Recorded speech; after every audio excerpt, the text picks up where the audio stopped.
For today's video guys, no, ano po ta sa to ang daily routine. Actually guys, dili siya daily routine guys. Every Sunday din naman siya ginabuhat. Mag-walking mi guys, paingon mi karon sa medical rotonda, which is mao gini ang mga place nga ginaadtuan. Pag-abot kita mo guys, sige da walking diretso. Kaya actually dapat gid siya 1 hour gid mi dapat mag-walking guys. Kay sa man ba mi oras sa magsugod 5:30 na. Amo mo siya ginatrabaho kung after duty hours kay para mi duha na ami regular duty guys. Sa mga wala kay balo guys, no, sa kanday ni siya medical rotonda ni siya guys diri sa Iligan City. Katong tong gusto nga mag-walking mas ma-prefer gid ako nga dinhi kay ang kanim kung feeling mo gud ako siya guys kay murag safe siya nga place. Dol pa siya sa ospital, dol pa siya sa eskwelahan, dol pa siya sa mga hotel. Ana siya hotel west which is kanang sila doon.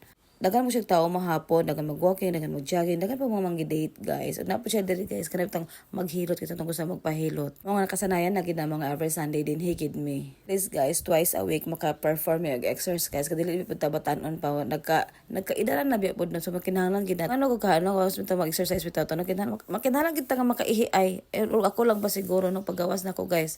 Wow, bungad gid sa ko guys ang pinakatsada nga sunset. Tapsan gid na mo siya nga oras guys which is mao gid ni among ginaaptan every exercise namo dinhing dapita. Forward guys, kinahanglan nami manguli kay it's already 7 na ni siya guys. So kinahanglan pa mi manihapon kay kablo ba ka gutom. Ano ka na no mag-exercise sa pagkauli ta gutom naman tayo guys. Manguli naman mi guys sa mag-video lang sa mi kay may na lang po natin pang post sa to ang vlog. Nabiyan niya kung ba na vlog is live.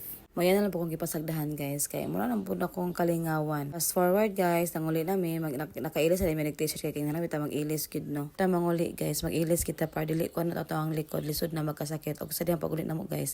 Magkalingan na siya luto sa iyahang fried rice nga iyang gihandom. Og kita guys, support lagi punta no. Tabang po kog giskuan sa iyahang mga rice, tabang kog dugmo guys. Ang ako po dres kilid guys, sige pag tungab ani ako ang cockroach sweet cucumber nga akong gihimo kagahapon guys. Wala man siya na doubt kay kung siya gibutang sa ref guys. Okay, paspasan na gid niya og luto guys no kay para makapanihapon na may kahapit na kita ni alas 9 guys ay time chat.